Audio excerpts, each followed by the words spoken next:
Isa ka ba sa naiinis pag hindi pinapahiram ng gitara pag ikaw ay beginners pa lang?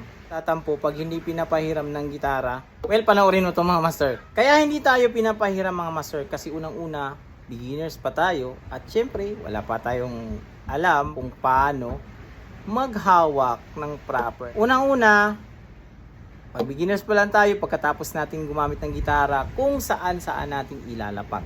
Yan. Nagkakaroon yan ng gas-gas dito. Yan. At pag nilalagay natin, hinihiga lang natin kung saan dito nagagasgasan yan. Masakit po yan sa part ng mga may-ari ng gitara, lalo na pag matagal na gitarista. At meron pa ang ginagawa natin dati, beginners pa lang tayo, kung saan natin isasandal, ganyan. Pag sandal din, nadulas yung gitara, ganyan, boom, natumba at may crack dito, may gasgas sa headstock. Yan. At ito pa, dahil beginners pa lang tayo, so karas tayo ng karas, hindi natin alam, nagagasgasan na natin yung surface dito ng mga pick. At siyempre wala pa tayong control sa pag-strum natin, pigtas agad yan yung string. Yan, lagi tayong napuputulan ng mga baguhan pa lang tayo sa pagigitara. At hindi pa natin alam yung galawan, kumbaga yung posisyonan natin yan. Di natin alam, pag galaw natin, nasagi pala dito sa likod. Merong kahoy dyan, may pader dyan.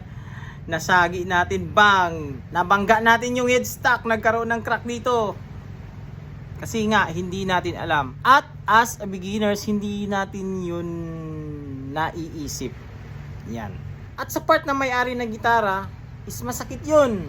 Lalong-lalo na pag datihan ng gitara, yan. Habang datihan ng nagigitara, dadamot talaga yan, nadadamot sa gitara. Pero yan mga master, mayroong purpose yan kaya madamot sila. Hindi sila nagpapahiram sa ating mga beginners. Pero nakikita natin sa mga kaibigan nila ng mga gitarista rin, nagpapahiram.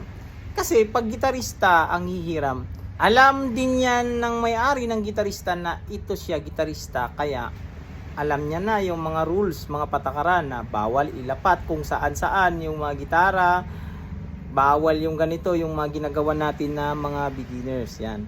Huwag magalit yung mga beginners ha, kasi ito po ay totoo mga master. Ang gitara kasi mga master, para sa mga matagal na nagigitara, is parang part na yan ng family niya. Yan, kumbaga bunso, yan, may pangalan na. Kagaya nito, pangalan ng gitara ko, si Nick.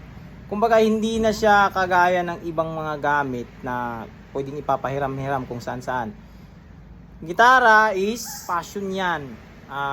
Meron kang emotion na nilalagay dyan pag nagigitara ka. Kaya, hindi ko siya pinapahiram pag lalo na pag beginners yung maggigitara. Pinapahiram ko siya sa mga kilala kong marunong maggitara kasi hindi mo na kasi yun sasabihin. Yusin mo yan na pagkatapos mong gamitin, ilagay sa lalagyan, sa gig bag. Huwag mong ilagay kung saan isandal yun. Wala nang ganon. Yan, pag gitarista na ang gagamit. Kaya, para sa ating mga beginners, huwag agad tayo magtampo pag hindi tayo pinapahiram ng gitara. At, ito rin, pag tayong mga beginners, huwag agad tayong basta-basta lang maghiram ng gitara. Yan. Meron din namang time na pinapahiram tayo, yung mismo yung may-ari na, di ba? Yung may-ari na nagigitara. Tapos gusto mo mag-gitara, yung parang ino-offer niya na, yun, bago yun yung opportunity mo para makahawak ka ng magandang gitara. Na meron consent yun ng may-ari at siyempre tinitignan kanya.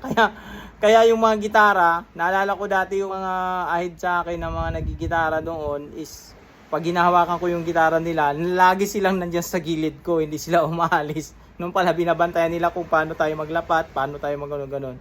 Dahil magasgasan yan, huwag masyadong i-strum na malakas, ganyan, di ba? Kaya, ganun siya mga master. Kaya, pag hindi pinapahiram, pag beginners pa lang tayo, huwag tayong magtampo kasi may dahilan. So, hanggang dito lang sa video natin na ito mga master. This is Mark Music. God bless you all. Peace out.